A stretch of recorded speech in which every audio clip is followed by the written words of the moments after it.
शहबाज हुसैन और रेणु शर्मा थी।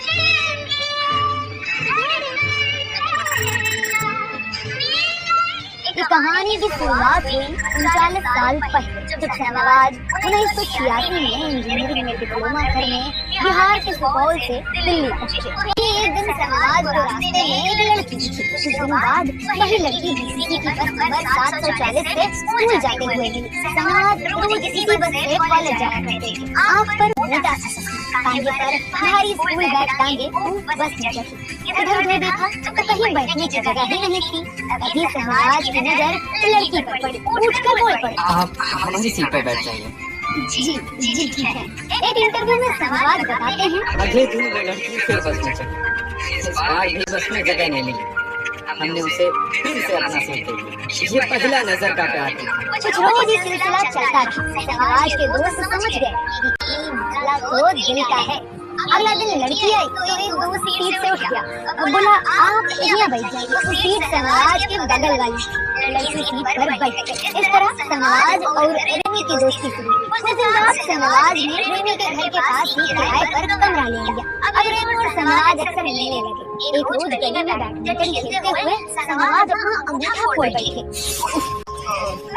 मैं बैंडेज लेकर आती हूँ। अरे इसकी जरूरत नहीं है, ठीक हो जाएगा। आप चुप रहिए, कितना खून बह रहा है। जब बैंडेज नहीं मिला तो रेणु ने अपना दुपट्टा फाड़ा और शहबाज के अंगूठे पर पट्टी बांधी। एक बार रेणु के जन्मदिन पर शहबाज ने ग्रीटिंग कार्ड भेजा। कार्ड की शुरुआत में ही उन्होंने लिखा था, विल यू मैरी मी, यानी तुम मुझसे शादी करोगी। ये पढ़कर रेणु एकदम चौंक गई। उन्होंने शादी का प्रपोजल ठुकरा दिया, पर शहबाज से दोस्ती के लिए हाँ कही थी। धीरे धीरे यूं ही दोनों के बीच चिट्ठियों का सिलसिला शुरू हो गया। एक इंटरव्यू में शहबाज बताते हैं, रेणु कभी कभी अंग्रेजी में भी चिट्ठी लिख देती थी और हमारा अंग्रेजी बहुत ही खराब था। तब दोस्त लोग की मदद से हम चिट्ठी का जवाब लिखते थे। एक बार शहबाज रेणु को डेट पर खाना खिलाने के लिए ले गए। इसके लिए वो करीब 200 रुपया पैसा जमा किए थे। लेकिन उस दिन रेणु अपने दोस्त को भी लेकर चली गई। शहबाज सोच में पड़ गए कि इतना रुपया तो हमारे पास है ही नहीं, अब क्या करें। वो बोली, आप कुछ खा के लीजिए। हमारा रोजा है, कुछ खाएंगे नहीं।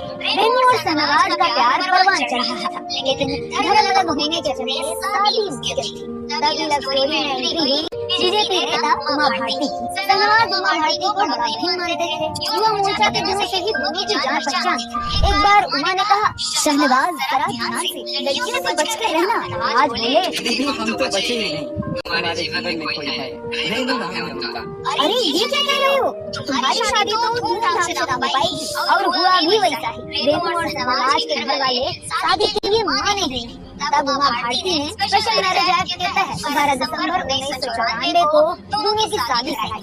उमा ने अपना दफ्तर में छोटा सा भोज रखा। दोस्त ने उनके रहने के लिए सावित्री नगर में फ्लैट किराए पर दिया। कई बरस तक दोनों परिवार से अलग रहे। शहबाज सेल्स इंजीनियर की नौकरी भी कर रहे थे और राजनीति से भी जुड़े हुए थे। इधर रेणु सरकारी स्कूल में मास्टर हो गई। 1996 में उनके घर बेटे अरबाज का जन्म हुआ। तब भी उमा भारती ने अपने घर पर भोज रखा।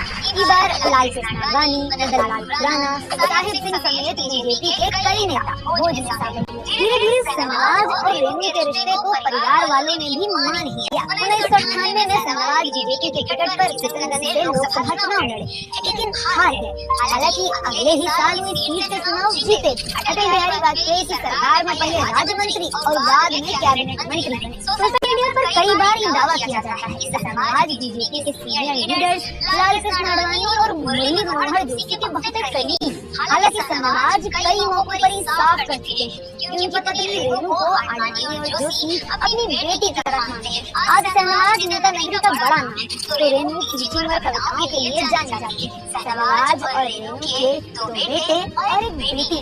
लव स्टोरी के एपिसोड में इतना ही।